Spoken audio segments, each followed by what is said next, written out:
직장인 여러분 안녕하세요. 보미TV의 보미입니다. 오늘은 제 유튜브에 첫 게스트가 오셨습니다. 이번에 내 친구는 전문가라는 코너를 새롭게 만들었어요. 그래서 업계에서 만나기 힘든 분들의 인사이트와 정보, 조언 등을 들어보려고 이번에 게스트를 초대했습니다. 양태용 변호사입니다. 박수! 혹시나 변호사님을 잘 모르시는 분들을 위해서 제가 간략히 설명드리도록 하겠습니다. 변호사님은 서울대학교 경영학과를 수석으로 졸업을 했어요. 사실 저랑 같이 학교를 다녔는데 그래도 제 합격... 네. 그리고 그 이후에 졸업을 하시고 서울대학교 법학전문대학원 로스쿨이라는 데 진학을 하셨고요. 졸업한 후에 법무법인 율촌에서 근무를 하시다가 지금은 독립하셔서 여민합동법률사무소에서 사장님이자 변호사로 활동하고 계십니다. 환영합니다, 변호사님. 반갑습니다. 양태용 변호사입니다. 네, 그래도 조금 더 추가로 소개를 해주실까요? 너무 잘 소개해 주셔서 크게 더 말씀드릴 건 없지만 요즘에 제가 하는 활동들 네. 같은 거 말씀드리면 네. 스타트업 관련해서 요즘에 기업자문, 법률자문 많이 해드리고 있고요. 그리고 각종 강의, 법률 강의들, 멘토링 이런 것들 많이 하고 있습니다.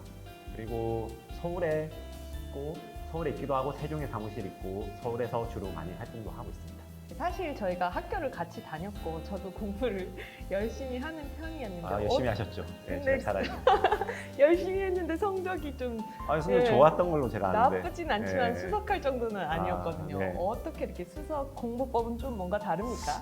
교과서 중심으로 열심히 공부했다는 그냥 그런 네. 아주 교과서적인 발언을 네. 하고 싶지만 네.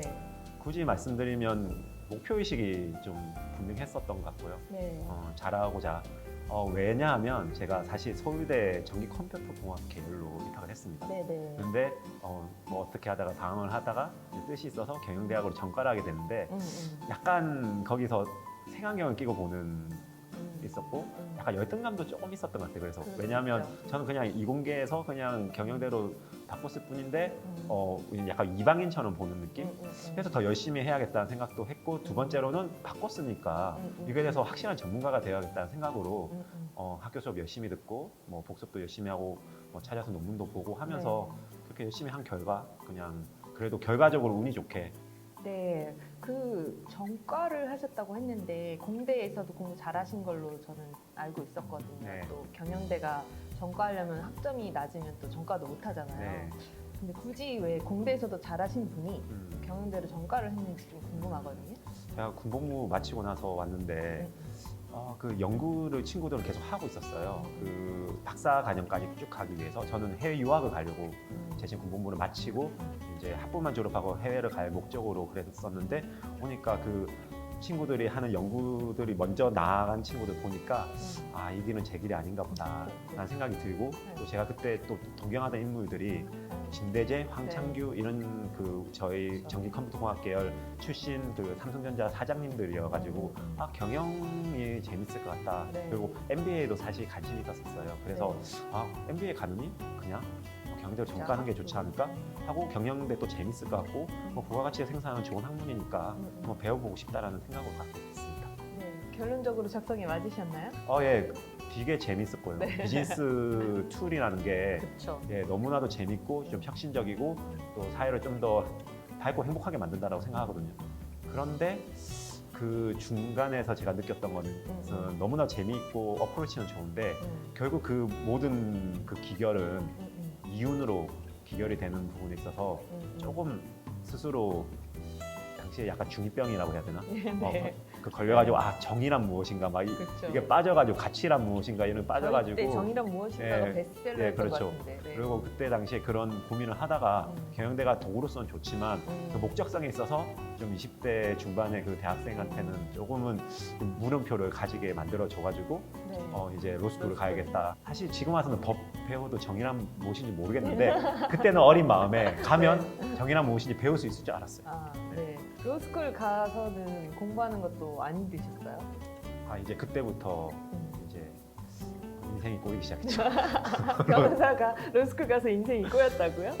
왜냐 그 전까지 너무 재밌게 공부했어요. 공대 음. 공부도 제가 수학 좋아하고 재밌었고 경영대도 그 연장선에서 수학 공부도 하고 비즈니스 어프로치도 배우고 하니까 너무 재밌었고 잘했고 그래서 또 좋은 결과를 얻을 수 있었는데 네. 근데 거기 가서 하는 공부는 완전 접근이 좀 다른 공부고 그리고 워낙 경쟁적이고 그리고 너무 어쩔 수밖에 없어요. 법 쪽에는 보수적일 수밖에 없는데 그 보수적인 분위기 속에서 공부를 하고 어떤 진로들이 결정돼요. 그런 분위기 속에서 너무 깝깝하다고 느꼈었어요. 그래서 좀 많이 힘들고 그 공부를 하다가 도망치고 싶기도 했고 네. 네. 그래서 그 중간에서 몇 번 휴학도 하기도 하고 네. 그러다가 결국 우여곡절 끝에 네. 졸업을 하고 변호사가 됐습니다. 네. 근데 변호사 그 시험이 있잖아요. 네. 그것도 잘 보셨다고 저는 언뜻 들었는데. 뭐 그냥 네. 공부한 거에 비해서 약간 이제 대학 공부와 좀 다른 전문직의 이제 공부이잖아요. 네. 그런 거에 또 약간 자신만의 요령이나 꿀팁이 있다면. 공부는 좀 세 가지로 크게 나눌 수 있을 것 같은데 네. 대학교 들어오기까지의 공부, 그러니까 수능 공부, 네. 그리고 이제 학부 시절에 대학교의 학점을 받기 위한 공부, 네. 그리고 대학원까지 좀 연장선으로 우리 로스쿨은 학부의 연장선이라고 볼 수 있기 때문에 네. 그리고 마지막으로 변호사 시험이라는 그 국가기관 시험에 네. 합격하기 위한 공부 네. 이 세 가지로 크게 나눌 수 있는데 사실 수능도 국가기관 공부니까요. 일단 국가기관 공부 합격하기 위한 공부는 양을 줄이는 게 중요합니다. 근데 목적성 있게 기출 문제를 먼저 분석하고 중요한부터 공부해서 그 중요한 것을 추려서 반복해야 돼요. 그렇죠. 네. 네. 그 부분이 너무 중요하고 네. 대학 공부는 오히려 그 교수님의 스타일을 잘 보고 교수님이 어떤 것이 중요하다고 생각하는지 네. 교수님이 썼던 논문들 그리고 그 기존의 교과서 네. 풍부하게 그거를 잘 포섭하고 강의를 잘 따라가는 것 그것이 학점을 잘 받는 비결이죠. 네. 제가 예전에 그 무슨 EBS 다큐멘터리도 봤었는데 거기에서 서울대 정말 탑 찍은 친구들의 비결이 교수님의 거의 강의를 다 적고 그걸 다 완벽하게 외워서 시험을 보는 게 이제 한번 다큐멘터리 나온 적이 있어요. 본 적 있어요. 네, 그것도 저도 충분히 이해를 하는데 사회에 나와서의 공부, 이제 사회에 나와서도 변호사님도 네. 여전히 공부를 하시잖아요. 네, 저도 맨날 지금 공부하고 있죠. 저도 네. 맨날 공부를 하고 있거든요. 물론 법은 아니지만. 근데 이제 사회 공부와 우리 학교 때 혹은 변호사 시험 공부와 어떤 좀 차이가 있는지 어떻게 하면 사회에서도 공부하는 그 노하우 이런 것들을 둘 다 이제 좀 사회에서도 공부를 잘하면서 잘 살아갈 수 있는지에 대한 변호사님의 생각이나 의견이 있을까요?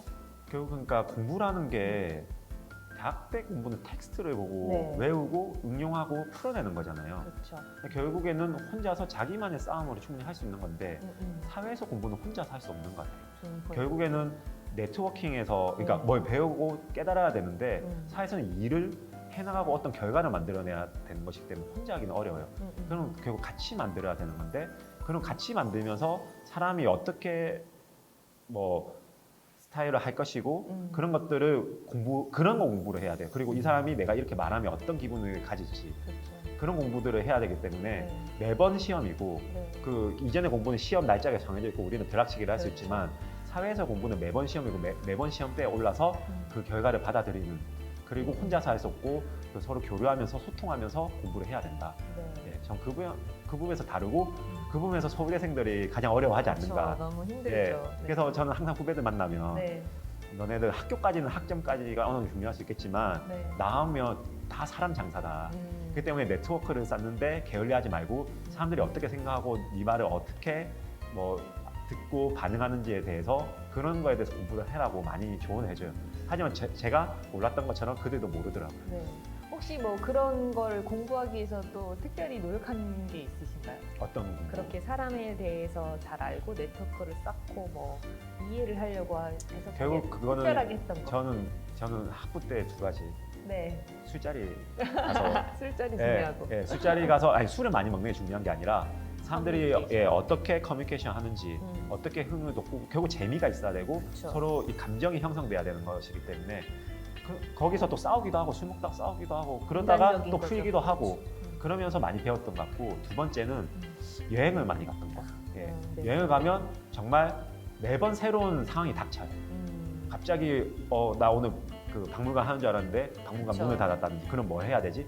그 문제 해결을 하면서 여행을 해야 되고 맞아요. 또 거기서 또 새로운 사람들 만나게 되잖아요. 그럼 그 사람들을 대하는 방법, 그 사람들과 친해지는 방법, 그 적절하게 하다가 안 맞으면 또 우리는 이별을 해야 되잖아요. 그쵸. 그 이별하는 방법, 예, 그런 것들을 통해서 학교 다닐 때 학부 때는 간접적으로 공부를 한 것 같습니다. 아 이런 게 꼭 책이 없어가지고 네. 또 이렇게 공부 잘하시는 엘리트 분들이 막상 이런 거에 좀 젬병이라고 해야 되나? 우리 낯설어 하시는 대표님 분들. 그 세계 여행 책도 내시고 저야 뭐 저는 학부 때부터 그런 세상에 대한 공부를 열심히 하신 공부 잘하는 사람들이 그래서 학점이 너무 많아서 제가 딴 걸 타야겠다. 아. 그래서 저는 이제 많이 돌아다니는 예. 걸로. 네, 돌아다니기로 유명했죠 제가 뭐. 네, 저희 저자이십니다. 그 이기적인 봉사여행이라고. 그렇죠. 예. 네, 네, 많이 돌아다녔죠. 네, 덕분에 이제 같은 그 뭔가 서울대 친구들 중에서도 저만의 좀 개성이 생긴 건 감사하게 지금 가장 생각합니다. 잘 나갑니다. 저희 경영대에서. 아이고. 네. 네. 그렇다면 우리 다음 컨텐츠로 조금 넘어가 볼까요? 네, 네. 어떤 컨텐츠 말씀이시죠? 이제 변호사를 꿈꾸는 아, 네. 똑똑하신 분들이나 뭐 좀 젊으신 분들이 있을 것 같아요. 네. 그래서 변호사의 진로는 어떤 분들이 적합한지 그리고 그걸 하기 위해서 뭘 준비해야 되는지 사실 저희 아버지는 제가 변호사 되기를 꿈꿨거든요. 어우. 근데 저는 관심이 저- 없었어요. 전혀 안 이런 하는- 사람은 절대 변호사하면 안 됩니다. 왜 안 되나요? 자유로운 거 좋아하고 네, 그 어떤 그렇죠. 틀을 파괴하려고 하는 우리 스타트업 대표님이지 않습니까? 그렇기 때문에 그 정말 그런 사람은 하면 의뢰인을 망쳐요. 의뢰인을 찢겨놔요 그냥. 아 상처를 너무 예, 많이 주나요? 그렇죠. 왜냐하면 어. 일을 망치니까. 아이고. 자유로 그 틀 안에서 해야 됩니다. 아. 그 판단을 가서 법원에 가서 아, 받아야죠. 새로운 예. 관점이네. 예. 몰랐어요 저는. 예, 그러니까 일단 진로가 무엇인가부터 말씀을 드리자면 네네. 그 일단 전형적으로 뭐 판사, 검사, 네. 변호사겠죠.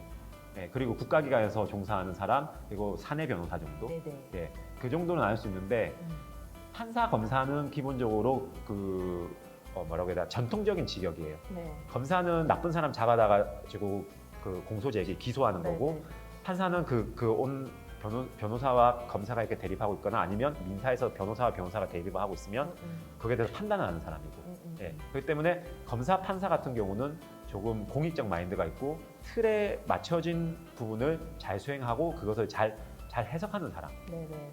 아주 그 계획적으로 하고 그런 사람이 잘 맞고요. 네. 변호사도 기본적으로 그분들에게 판단을 받아야 되기 때문에 그런 사람이어야 하지만 조금 더 자유롭고 그리고 그 사람과의 소통이 좀 편하고 왜냐면 의뢰인들과 대화를 많이 하고 네네. 사실관계를 정리해서 가야 되거든요. 의뢰인. 예, 그리고 또 한편으로는 본인이 개업을 하면 사업가기도 해요. 그래서 사업적 마인드가 약간은 있는 일반적 사업가들에 비해서는 훨씬 쉽게 하죠. 왜냐하면 라이센스라는 그 그렇죠. 진장벽이 있기 때문에 네. 당연히 사업하기 좀 편하긴 하지만 결국 사업가기 때문에 사업가 같은 마인드를 가지고 움직이셔야 돼요. 아니면 조금 조직이 편하다 하시면 검사 판사 하셔도 되지만 또 거기가 조금 너무 경직되고 싫다 하시면 대기업 사내 변호사로 가시든지 그런 것도 아니면 공공기관 변호사로 근데 그조차도 이 모든 것조차도 자유로움 우리 손 대표님처럼 자유로움 좋아하시면 정말로 힘듭니다. 네. 저도 손 대표님 정도는 아니지만 자유로움을 좀 많이 좋아해가지고 네. 적응 못하고 저 로스쿨도 큰일 시험 날 많이 하고 뻔했네요. 네, 진짜 아마 일단 입학을 못 하셨을 거예요. 교수님들한테 컷당했을 겁니다. 네. 아, 얘가 와서 그렇구나. 고생할 것 같아. 아, 너무 네. 뻔히 네. 보이는군요. 저는 이제 교수님들이 속으셨죠. 네. 네, 성적이 좋으니까 뽑아는 놨는데 아. 와서 고생. 방어 많이 하고 뭐 로펌도 좀 남들이 다 좋다고 하는 로펌은 갔지만 제가 오래 있지 못하고 좀 이렇게 문화 같은 것들 경직되고 좀 그만의 문화가 있는데 그 문화가 안 좋은 게 아니라 저랑 핏이 안 맞았을 뿐이에요. 힘들어서 저 찾아왔었잖아요. 그렇죠. 한번. 그때 핀다 계실 때. 네. 밥 먹으러 네. 밥 먹고 상담하러 그때 왔었죠. 진짜 꼰대였어요. 아. 어떤 정도의 좀 꼰대였냐면 참으라고 그랬지 나는. 완전 개꼰대. 아니야. 아니 스타트업 대표가 그래 힘들면 그래 도전해 이게 아니야 좀 참으라는 게 그게 어떻게 스타트업 대표가 그렇게 할 수 있어요? 아니 대기업 뭐라고 해야죠? 그 큰 법무법인은 6개월 다니고 때려쳤거든요. 아니 더 다녔어요. 아니요? 더 다녔어요? 네. 아 6개월 차이 6개월 차이에서 차였죠. 그러니까. 그래서 좀 참다가 더 다니다가 저는 이제 1년은 채워라. 뭐 1년 좀 안 되게 식이었어요. 다녔습니다. 그래서 오히려 지금 자기 법무법인을 더 오랫동안 법무법인이 아니고 법률사무소. 법률사무소 법적인 건 정확하게 하고 넘어가야 돼요. 네. 여기 정확히 네. 짚어주셔서 감사합니다. 법률사무소를 더 오래 운영하고 적성이 잘 맞아 보여요. 중간에 또 그만둘 위기가 있었죠.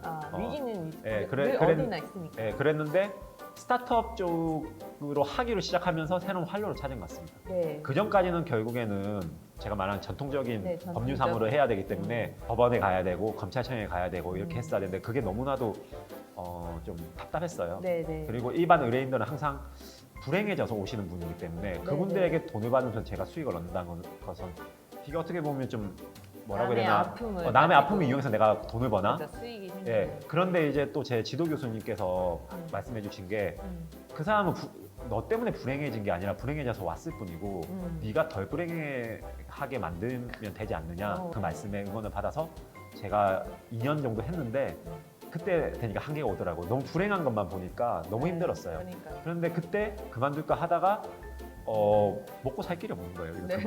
네. 솔직하게. 당장 제가 개척한 것들은 없고 네. 그래서 일단은 뭔가 많이 개척해봐야겠다 해서 스타트업 쪽으로 이제 봐야겠다. 그리고 과거에 제가 경영학을 했고 네네. 또 입학은 전기공학부를 했었으니까 네네. 그것들을 버무려서 살릴 수 있는 너무나도 좋은 기회 아니겠는가 네. 해서 작년부터 엄청나게 많은 다양한 활동을 하다 보니까 많은 기회도 오고 스타트업도 많이 만나게 네. 되면서 그 사람들은 불행해서 온 사람들이 아니라 좀 더 좋은 미래를 만들고 싶어 하는데 이 미래를 만들 때 좀 리스크를 감소시키기 위해서 오는 사람들이거든요. 그래서 맞아요. 같은 좋은 미래를 꿈꾸고 같이 설계하는 재미가 있어요. 네네. 그리고 에너지도 너무 충만하고 그렇죠. 그런 분들 보면서 내 법률 전문성이 너무나도 도움을 주구나 라는 그런 뿌듯함이 더 생겨났어요. 그래서 법률사무소를 접을 생각은 당분간은 없고요. 장기적으로는 당연히 제가 더 좋아하는 있으면 소위 말하는 변호사 엑시트라고 변엑시트를 해서 뭐 그런 생각 뭔가요? 변호사 엑시트 변호를 그만하는 거예요? 변호사 그런데 당장은 그래도 이 제 쓰임이 있기 때문에 네. 하면서 너무 재밌기도 하고 제 수익도 벌고 네. 하는 부분이 너무 좋다고 생각해서 네. 지금은 감사한 마음으로 변호사를 하고 있고 변호사라는 이유로 네. 뭐 사실 뭐 경력이 그렇게 길지도 않지만 스타트업 뭐 입주기업 평가도 가고 그렇죠. 스타트업 평가위원도 하고 굉장히 활발하고 그런 거 뭐 위원도 가고 이런 쪽을 하는 이유는 사실 제가 변호사기 때문인 거거든요. 네. 제가 뭐 굉장히 잘나서가 아니라 그런 라이센스가 있기 전문가니까. 때문에 전문가로 네. 봐주시고 네. 충분히 추천해 주실 수 있고 그렇기 때문에 저는 이제는 변호사를 하는 것에 대해서 좀 더 감사하는 네. 그런 마음이 있습니다. 그 다른 유튜브 변호사 네. 유튜브 네. 나가셔가지고 안현지 변호사님. 네, 변호사 하지 말라고 하셨잖아요. 저 지금도 말씀드리지만 혹시나 하실 생각 있으시면 하지 말라고 말씀드리고 아니 자기는 해놓고 왜 하지 말라고 하는 저는 건가요? 들어가서 휴학을 2번이나 했고 진짜 방황하다가 결국 할 게 없어서 한 거거든요. 그러면 누가 변호사를 하면 좋을까요? 어렸을 때부터 정말 이게 꿈이다. 저는 중간에 틀었잖아요. 그 경영대에 갔다가 그런 사람들이 섣불리 변호사를 하려고 하지 말라는 거고 그리고 꿈이다 하면 한번 해봐야죠. 사는 꿈이니까. 근데 자기 어떤 진로로 가다가 이게 남의 떡이 커 보이잖아요. 이게 커 보여서 하기에는 이제 변호사 시장은 너무 어렵다. 네. 하지만 그래도 자기가 정제된 것을 좋아하고 텍스트 읽는 걸 좋아하고 그리고 어떤 틀에서 싸우는 거 좋아하는 사람 있잖아요. 틀에서 그런 사람들은 해도 돼요. 그러면 오히려 이제 변호사가 되기 위해서는 미래 전망 뭐 이런 것보다는 자기 적성이 정말 그렇죠. 잘 맞는지를 알고 도전하는 게 좋겠네요. 저는 이거 말씀드리고 싶은 게 지금으로부터 비전을 절대 보면 안 돼요. 제가 2004년도 이런 나이 나는데 2004년도에 그 대학을 들어갈 때 네. 가장 입결이 좋았던 데가 그러니까 당연히 전통적인 의대, 서울대 이런 데 입결 좋은데 그렇죠. 그때 당시에 입결이 되게 좋았던 데가 사범대학교였어요. 그랬네요. 예. 저희 때 그런데 사범대 그게 한 5, 6년 이후에 임용고시 경쟁률이 너무 세지면서 사범대가 폭락했거든요. 그러니까 그때 당시에 뭔가 그 가능성을 보고 하면 우리는 이 미래를 예측할 수가 없어요. 그렇기 때문에 우리는 내가 좋아하는 것, 내가 잘할 수 있는 것으로 가야지 네. 예측하고 섣불리 뭐 이게 더 좋아 보인다라고 하기에는 우리 인간의 그 뭐라고 합리성으로는 예측할 수 없기 때문에 그런 예측을 바탕으로 하는 선택들은 전 지양할 것을 권해드립니다. 네, 저도 사실 동의해요. 저도 적성이 맞으니까 이렇게 재밌게 하고 있지. 저는 숨 막히더라고요. 적성이 안 맞으면. 그게 중요하지 않을까 하는 생각이 듭니다. 그러면 이제 스타트업 쪽에 지금 법률 자문과 위원 활동을 굉장히 많이 하시는 걸로 알고 있어요. 서울대 벤처 동아리에서도 자문하시고 카이스트에서도 자문하시고 그 외에도 진짜 많은 기관 엑셀러레이터 프로그램에서도 자문하시는 걸 제가 봤는데요. 경영에서 왜 법이 중요하고 창업하기 전에 어떤 법을 좀 알아두면 좋을지 그거에 대해서 말씀해 주실 수 있을까요? 첫 번째 왜 법이 중요한가부터 네네. 말씀드리면 망할 수 있어요. 그냥 제가 정확히 말하면 그냥 망합니다. 잘못하면. 거의 90 몇 프로가 망합니다, 사실. 그러니까 가장 대표적인 케이스 말씀드릴게요. 최근에 타다 다 아시잖아요. 타다가 우리 예. 친구잖아요. 예, 가슴 아프시겠죠. 네. 예, 우리 동정께 타다가 우리 형사 재판에 이겼을 때는 1심에서 이제 타다 완전 살았다 이랬어요. 근데 갑자기 한 달 있다가 국회에서 법을 바꿔버렸어요. 그러니까요. 그래서 그 서비스 중단했잖아요. 음. 그게 다 법을 바꿔서 그런 거잖아요. 그런 식으로 사업에 그러니까 작은 운명은 결정짓지 못해도 큰 운명은 운명을. 정말 결정지어요. 그런 식으로 사업의 안전이 생존 자체를 네. 결정짓는 게 법이고 네. 또 이제 내부적으로 보면 동업 계약이나 투자 계약 이런 것들을 잘못하면 네. 자기가 만든 기업에서 쫓겨나요. 왜냐하면 그 소셜 네트워크라고 영화 보시면 그 페이스북에 음. 관련된 영화인데 거기에 공동 창업자인 와이드 세버린이 그렇죠. 계약서 하나 잘못 썼다가 34%에서 0.03%로 떨어지거든요. 대박이에요. 예, 그러니까 그 창업자가 그렇게 되는 게 어디 있어요? 음. 그래서 계약서를 잘못 써서 그렇단 말이에요. 음. 그래서 그냥 당연히 뭐 나중에 합의로 끝났지만 결국 쫓겨난 거나 마찬가지란 말이에요. 네네. 그런 식으로 내가 만든 기업에서 쫓겨날 수가 있어요. 그리고 또 특허 같은 것들을 전략을 잘 세우면 그거를 그 경쟁 전략의 무기로 사용해가지고 특허. 진입장벽을 딱 세울 수 있어요. 그치. 진입장벽을 세우면 다른 업체들이 못 끼어드니까 무기로 사용할 수 있다는 거, 창으로. 이때까지 제가 말씀드린 게 다 리스크를 막는 방패의 역할을 말씀드렸다면 특허 같은 경우는 하나의 무기 창이 될 수 있어요. 그렇죠. 이런 부분에서 법이 아주 중요하다, 경영에서 네. 말씀드릴 수 있고, 두 번째 아까 우리 대표님께서 질문하신 그 어떤 법을 알아야 되냐, 그쵸. 법을 알 필요가 없고요. 네. 이런 이슈가 터졌을 때 변호사를 찾아가야 된다 정도를 아셔야 되는 거예요. 찾아가는 게 쉽지 않은 사람들도 워낙 많으니까. 그런 사람은 초기 시드 단계에 있는 기업들은 워낙 요즘에 그 지원기관 엑셀러레이터나 아니면 네. 창업 보육센터가 많기 때문에 그쪽 그쪽에 법률 문의를 멘토링 해서. 신청해서 그럼 저 같은 변호사가 가서 자문하면 저는 그 기관으로부터 피를 받고 그 사람들은 그런 서비스를 무료로. 받고 예. 네. 그렇기 때문에 초기 시드 단계는 당연히 그렇게 하시면 되고 프리 뭐 투자 받은 그 이상 투자 받으신 기업들 당연히 돈을 내고 지불하고 자문을 받으셔야 되고요. 일단 그렇게 받으셔야 되는데 그럼 언제 찾아와야 되냐, 언제 그렇죠. 자문을 받아야 되냐, 그것만 아시면 돼요. 일단 그거는 지금 너무나도 유튜브가 길어지면 이제 지루해지니까 네. 제가 여기서 다 말씀드릴 수 없고 일단 제 블로그에 들어오시면 블로그에 제가 지금 블로그 홍보하는 거예요. 네. 블로그에 들어오시면 일단 양태용을 네이버에 칩니다. 네. 그럼 제가 떠요. 그럼 저 같지 않은 사람이 떠요. 다 사진으로 포샵을 한 거겠죠. 일단 양태용은 저밖에 없습니다. 블로그를 누르면 거기 안에 스타트업 정보들이 많아요. 네. 거기 법률을 보시면 언제 찾아와야 된다는 것들을 아는데 제가 여기서 간략하게 설명을 드리면 네. 이 법인을 설립할 때 법인 뭐 등기, 정관, 네. 뭐 그래 동업 계약 네. 이런 이슈들 봐야 되고 그 다음에 누구 채용할 거잖아요. 그럼 근로계약 이슈 봐야 되고 그 투자를 받을 거잖아요. 그럼 투자계약 이슈를 봐야 되고 그 다음에 이제 우리가 사업을 하다 보면 우리가 뭐 물품을 받아서 물품을 팔 거잖아요. 그러니까 우리가 공급받는 계약, 결국 판매하는 계약, 그리고 아까 특허가 필요하면 특허를 내는 것들, 출원하는 것들 이런 정도 이슈가 있다. 네. 지금 근데 제가 계속 말씀드리면서 많이 나왔던 단어는 계약이라는 단어예요. 계약이라는. 그러니까 계약을 할 때는 항상 변호사를 찾아올 수 있다라고 생각하셔야 돼요. 이 구속력이 생기고 이거를 지키지 못하면 상대방도 지키지 못하면 우리가 요구할 수 있고 우리가 지키지 못하면 상대방이 요구할 수 있기 때문에 그 계약을 정확하게 목적적으로 명확하게 작성하는 거 네. 그거부터 시작입니다. 네. 그것을 하실 때 변호사를 찾아올 수 있다. 중요한 계약, 특히 주주관 계약, 뭐 주식 양도 계약 그런 것들 하실 때는 꼭 변호사 찾아오셔가지고 네. 자문을 꼭 받으면 많지 않아 뭐 10만 원, 20만 원 1시간에 받고 이렇게 하시면 되는데 그거 아끼려다가 몇 천만 원, 많게는 억대로 날리실 수가 있습니다. 저는 2013년부터 이제 창업 스타트업 세계에 있었으니까 지금 말씀하시는 걸 거의 다 써봤거든요. 근데 저도 처음에는 어떻게 해야 되나 주저주저 하다가 지금은 그냥 자동적으로 변호사님 찾고 저랑 만났던 변호사님들 저 벌써 수십 명이 되시고 그 중에서 누가 최고? 어떤 변호사? 양태용 변호사. 네. 네, 자동적으로 나왔습니다, 여러분. 다른 변호사님들 섭섭해하지 마세요. 제가. 네, 그냥 나왔으니까. 네, 다음에 네. 섭섭하시면 여기 출연하시면 됩니다. 이런 식으로 또 홍보? 네, 게스트. 그럼 저는 뭐가 되는 거예요? 아니 이제 첫 번째 주자니까 저희 내 친구는 전문가, 어. 제 친구는 전문가입니다, 여러분. 양태용 변호사님. 네. 네. 네. 아, 그리고 이제 창업할 때 투자 받을 때 네. 보통 이제 창업을 준비하시거나 이제 창업을 해서 투자 첫 번째 단계나 두 번째 단계에 계시는 분들이 이 좀 도움이 될 만한 정보가 있었으면 좋겠는데요. 투자 받을 때, 창업할 때 이것만은 꼭 가장 중요하게 우선순위로 봐야 될 것이 있다면 뭐가 있을까요?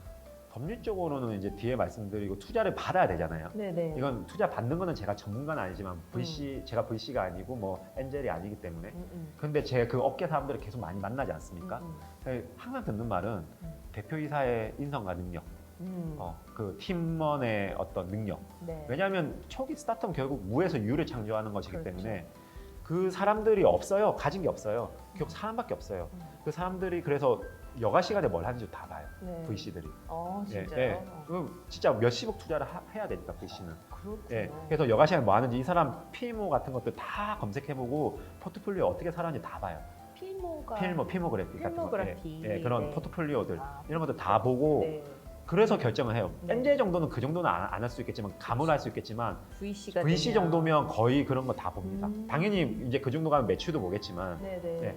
그래서 본인을 얼만큼 브랜드화 시켜서 본인 자체를 스타트업이라 생각하고 네. 본인을 성장시키는 게 중요하고 그렇게 되면 이제 투자를 받게 되잖아요. 음. 각종 독소 조항들이 있어요. 그렇죠. 예, 뭐 이해관계자에 있는 책임들, 뭐 책임이 동의권, 엄청 협의권, 많아요. 예, 그런 것들을 살펴봐야, 그러니까 엑시트해야 되고 뭐 동반 매수권 이런 것들, 지분에 관련된 것들이 문제이기 때문에 네. 그런 것들을 확인해야 되는데 결국에는 봐도 몰라요, 음. 대표님들. 어려워요. 그냥 아실 필요가 없고요. 어. 투자 받을 때 여쭤보죠. 저 변호사 저 찾아오면 좋겠지만 꼭 제가 아니더라도 혼자 하는 것보다는 다른 변호사님들께 꼭 찾아가시라라고. 그러니까 제가 지금 여기서 뭐 말씀드려도 지금 사업하시기에 바쁘신 우리 대표님들이 기억하시면 안 돼요. 다른 거 하시고 그렇죠. 투자 받을 때 특히 시리즈 A 정도 투자는 무조건 본인 측 법률 대리인가 이쪽 VC 측은 워낙 많이 해봐서 선수예요. 네. 근데 이쪽에 독소 조항이 없는지 정도로 이제 변호사가 좀 검토해보고 이 정도면 괜찮겠습니다. 아니면 이거는 빼달라고 말씀해 주십시오. 네, 그리고 맞아요. 하면서 협상도 어떻게 보면 좀 대리를 해드릴 수도 있어요. 그러니까 밸류에이션이 너무 그러니까 이 너무 지분이 높게 비싸다. 잡혔다. 예를 들어서 뭐 우리 10% 정도 주고 싶은데 여기는 15%를 원한다. 뭐 이렇게 할 수도 있는 거잖아요. 그럴 때 약간 좀 조율을 한다든지 그럼 결국 양당사자 하기 어려우면 변호사라는 대리인을 보내가지고 그걸 협상의 대리인으로 이렇게 내보낼 수 있거든요. 네, 예, 네. 그런 것들도 변호사가 할 수도 있고요. 맞습니다. 예, 그래서 무조건 그때 유의할 점은 이슈에 대해서 유의하기보다는 독소 조항이 있을 수 있으니까 변호사를 찾아가가지고 검토를 받아라. 제가 돈을 벌기 위해서 그런 건 아니에요. 네. 진짜 필요하기 때문에 저 같은 사람도 먹고 살아야죠. 네, 돈을 벌기 위한 거네요. 이렇게 말하니까 아무튼 그래야지만 본인이 문제를 잘 이렇게 문제가 생기지 않고 잘 넘어갈 수 있다라고 저는 말씀드리고 싶어요. 네, 말씀 감사합니다. 저도 변호사 검토는 꼭 받고 또 스타트업이나 사업하는 분들은 주변에 딱 그런 사람들이 주로 많거든요. 그래서 이제 투자 받았던 대표님들한테 한 번 더 예. 봐달라고 하거나 예, 좋은 그거 중요해요. 변호사님 있으면 막 소개해달라고 하거나 그런 저만의 꿀팁? 예. 네, 그런 것도 있습니다. 변호사 시장이 굉장히 치열해졌다고 하고 네, 맞습니다. 지금 1년에 몇 명씩 나오시죠? 지금 그 매년마다 다르긴 한데 네. 최근에 한 1,700명 정도 네. 나온 걸로 알고 있습니다. 네. 앞으로 변호사는 어떻게 살아야 될까요? 결국에는 이제 전통적인 아까 법률 시장은 네. 검사, 판사 그리고 그 검찰과 법원에 다니는 변호사, 송무시장이라고 하는데 네.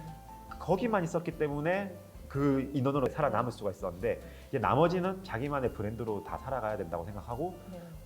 법률이 너무 필요한 데가 많아요. 네. 그렇기 때문에 우리가 필요하다고 변호사 자체적으로 변호사가 알리고 네. 여러분 이거 필요합니다. 이 서비스 필요합니다. 근데 공짜는 아니에요. 네. 돈을 주고 하셔야 됩니다. 라고 변호사들이 그것을 알리고 각계각층에 네. 진출하는 게 저는 좋다고 생각하고요. 네. 그래서 아예 그 꼭 변호사의 업무를 안 하더라도 그 업계에 가서 법률 전문가로서 한 축을 담당하는 것. 그러니까 스타트업 하는데 법률 그러니까 여러 가지를 하지만 법률은 이 사람이 맡고 나머지도 살짝 곁다리로 맡는 사람들이 많다고 들어서 특히 법률적 이슈가 많은 스타트업들은 네. 네. 그렇게 그냥 변호사가 가서 하나의 일당백을 하는 것들 이런 변호사들도 많아져야 된다고 생각하고요.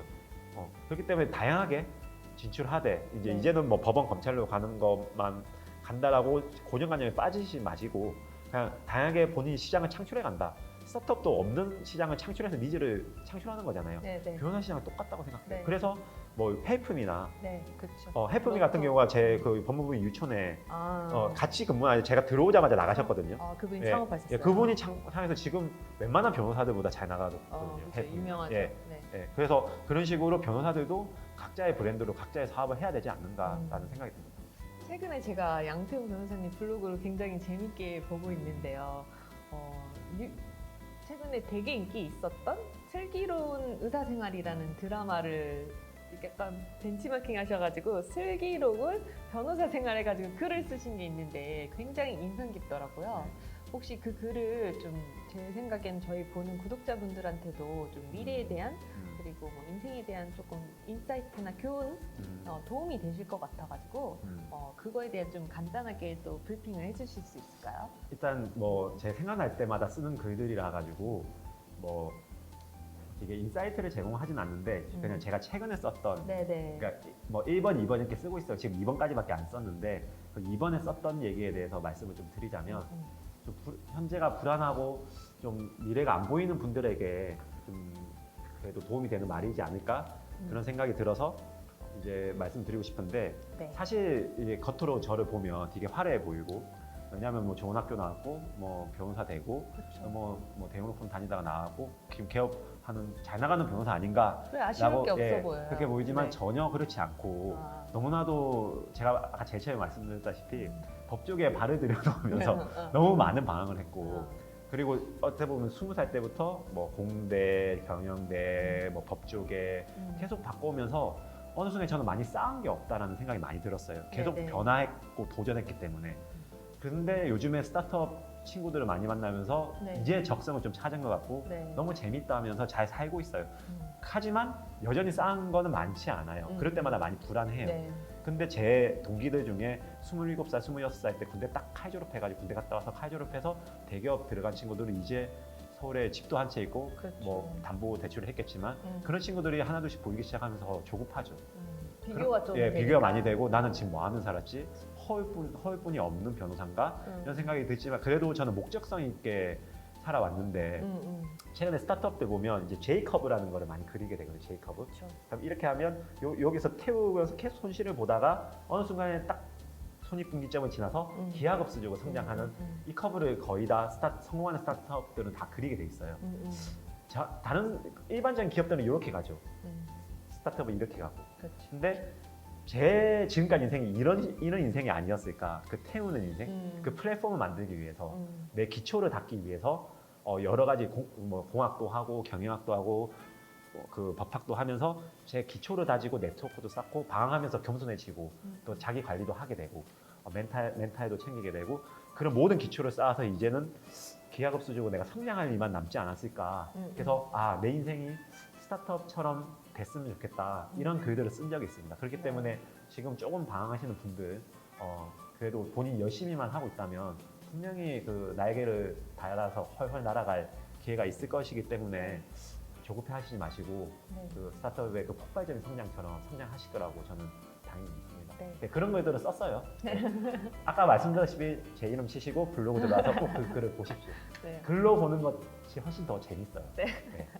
아니 그 변호사님 아쉬울 것 없이 잘 크신 걸로 보이는데 그렇게 또 조급함과 불안함을 느꼈다고 하시니까 좀 새롭고 놀라운데요. 혹시 이 조급함과 불안함을 잘 극복하는 변호사님의 꿀팁이 있다면 좀 공유해 주실 수 있을까요? 없습니다. 일단 없고 견뎌내야 되는 것 같아요. 그 시간을. 그러니까 뭐 해소되지는 않아요. 계속 찾아올 건데 그게 그 순간에 견뎌내는 거죠. 그러면 조금 더 잘 견디게 만들어주는 방법은 집 앞에서 편하게 할 수 있는 운동을 잘 찾아서 꾸준하게 하시면 많이 나아지지는 않아도 너무 힘들었을 때 견딜 수 있어요. 저는 개인적으로 러닝이랑 트레킹을 많이 하는데 러닝은 제가 러닝 크루를 만들어서 했고 지금은 이제 크루 회장직을 그만뒀지만 그렇게 해서 꾸준히 지금 나가서 한 달에 한 80에서 100km 정도는 뜁니다.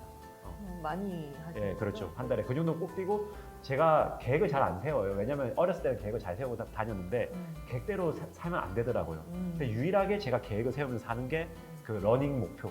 이번 한 달 이 정도는 내가 뛰어야지. 네. 예, 그것만은 지키려고 노력하고 나머지는 그냥 열심히 살자. 네. 예, 그렇게 하다 보면 기회도 오고 뭐 성장의 기회도 오고 그렇게 하는 것 같습니다. 네. 혹시 뭐 앞으로의 포부나 앞으로 또 뭐 배워보고 싶은 게 있거나 뭐 그런 게 있으시다면 좀 공유해 주시죠. 배워보고 싶은 거. 네. 다 배우고 싶습니다. 세상은 뭐 이건 너무나도 좀 오글거리는 말이지만 세상을 아름답게 만드는 모든 스킬들은 다 배우고 싶죠. 네. 예, 그렇긴 하지만 그래도 좀 스타트업 업계에 도움을 줄 수 있는 여러 가지 법조인으로서의 스킬과 그리고 경영인 그 생태계에 있는 플레이어로서의 그런 도움을 줄 수 있는 것들의 모든 스킬을 다 배우고 싶고요. 그래서 새로운 애플리케이션이 나오면 다 한 번씩 써보려고 네, 노력해요. 저랑 예, 비슷하네요. 예. 네. 그렇게 트렌드를 따라가야지만 네. 저도 성장할 수 있으니까 그렇게 늘 열려있는 마음을 배워야죠. 그러니까 네. 열려있는 마음을 배우고 싶습니다. 변호사님의 블로그 중에서 기억에 남는 단어 하나가 그 자유 선택 사회라는 것을 스스로 이렇게 단어를 창조하신 게 있더라고요. 창조관이 아니고 책에서 살짝 따온 살짝 거죠. 뭐, 따온데 네. 제가 나름의 재정의냈죠. 오케이. 그거를 보고 아 좀 이 철학이 너무 좋다 해가지고 자유 선택 사회를 왜 꿈꾸게 됐는지에 대해서 좀 이야기를 한 번 더 해주셨으면 좋겠어요. 사실 저는 많은 방황도 했다고 하지만 너무 또 가분한 기회와 인프라가 주어진 사람이라고 생각합니다. 그러니까 뭐 평범한 집안에서 태어났지만 평범했다는 게 기회라고 생각하고요. 너무 많이 어렵지 않았기 때문에. 그리고 또 운 좋게 열심히 했는데 그러니까 좋은 대학에 들어와서 좋은 친구들 많이 만나서 장학금도 받으면서 너무나도 좋은 기회로 성장했어요. 그러니까 내가 이렇게 할 수 있었던 것들은 그런 인프라들이 그렇죠. 형성이 없었으면 저는 여기까지 못 왔을 거거든요. 그러면 모든 인간들이 자기가 자기 삶을 선택할 기회가 있어야 된다고 저는 생각하는데 그런 인프라가 갖춰지지 않으면 우리가 자유로운 선택을 할 수 없겠구나. 내가 정말 행복해지기 위해서 뭐 도전들을 못 하겠구나. 라는 생각이 들기 때문에 그 도전의 인프라를 만들 수 있는 사회를 만드는 게 내가 받았던 행복들을 조금 다른 사람들에게 돌려주는 그것 또한 참 보람 있고 그게 삶의 소명일 수도 있겠구나 생각이 들어서 이런 명명해서 자유선택 사회라고 제가 스스로 말한 거고 그게 필요하다고 생각하고 스타트업이 저는 그 선두주자에 있다고 저는 생각합니다. 스타트업들이 계속 부가가치 창출하고 새로운 기회를 만들어내고 어떻게 보면 계급화되지 않는 사회가 저는 중요하다고 생각하는데 언제든지 성공할 수 있고 억만장자가 될 수 있는 사회가 중요하다고 생각하는데 스타트업들이 그걸 만들어주잖아요. 그리고 항상 새로운 사회 니즈를 창출하고 그래서 그 선봉에 있는 하나의 비클이 스타트업이라고 생각해서 네. 제가 또 스타트업계에 지금 몸담으면서 열심히 하려고 하는 거에 있고요. 좋은 뭔가 미래지향적이고 뭐보다 좀 나은 세상을 위해서 좀 꿈을 꾸시면서 실천하고 계시는 게 멋있어 보입니다. 그것도 어디에 있다? 블로그에 있다. 좀 더 자세하게 이 내용을 읽어보고 싶으신 분들은 제 블로그에 있다. 네, 양태용 변호사의 블로그를 참고해 주시면 좋겠습니다. 네. 혹시 못다한 이야기가 있다면 좀 더 해주실 이야기가 있나요?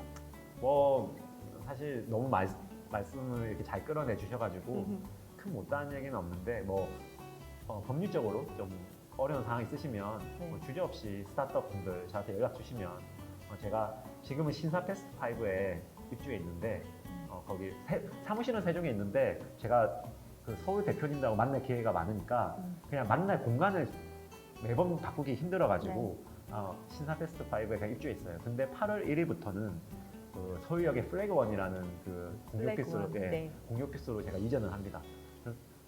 좀 강남에 계신 대표님들한테 좀 멀어지는 거지만 그래도 강북에 계신 대표님들이 계시다면 좀 더 가까워지는 거니까 네. 편안하게 연락 주시고 뭐 찾아와 주시면 제가 간단한 부분의 가이드라인은 무료로 자문해 드릴 수 있고 근데 좀 제품이 많이 든다 하는 당연히 제가 저도 뭐 자선 사업을 할 수 없기 때문에 네. 어느 정도 피를 받고 할 수밖에 없고 만약에 너무 부담된다면 어떤 창업 지원 기관을 통해서 변호사님을 찾아가시면 또 무료로 할 수 있는 기회도 많으니까 그런 것들을 통해서 하시고요. 네. 간단한 가이드라인들은 제가 그냥 이렇게 알려드릴 수 있으니까 언제든 편하게 연락 주시면 감사하겠습니다. 네, 감사합니다. 저희 이 보미TV의 새로운 코너잖아요. 네. 야심차게 제가 지금 준비했고 사실은 제가 정말 이거를 하고 싶어서 처음부터 이제 기획을 했었는데 0에서 시작하면 아무도 안 오실 것 같아가지고 네. 혼자서 막 혼자서 떠드는 컨텐츠를 엄청 많이 만들었었어요. 네. 근데 재미가 없다는 피드백이 좀 있어가지고 그 중에 피드백 한명 1인 저. 네. 그래서 이제 드디어 손님을 지금은 구독자가 한 350분 네. 정도 되시는데 저가 오면서 1000명 되면 그러니까요. 카톡 쏘시는 거.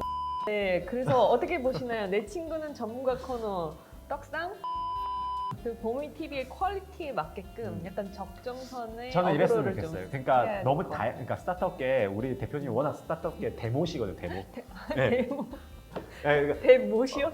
대모는 아니고 모. 그러니까 어. 엄마 모자. 그러니까 대언니라고 합시다. 대언니. 나이가 많죠? 네, 대언니시니까 좀 그 다양한 분들 저는 거물급 아니고요. 그러니까 처음에 온 거고요. 이제 좀 약간씩 떡상하기 시작하면 거물급들을 모시면 네.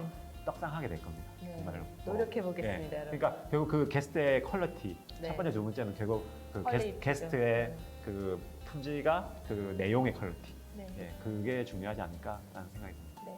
제가 현재는 친구분들을 모셔가지고 이렇게 전문가, 내 친구는 전문가 코너로 여러분께 컨텐츠를 전달하고 있는데요. 혹시나 본인이 자신이 전문가라고 해서 출연하고 싶으신 분들은 제가 이메일 남겨놓을 테니까 이메일로 연락 주시면 검토하고 빠른 시간 안에 답변을 드리도록 하겠습니다.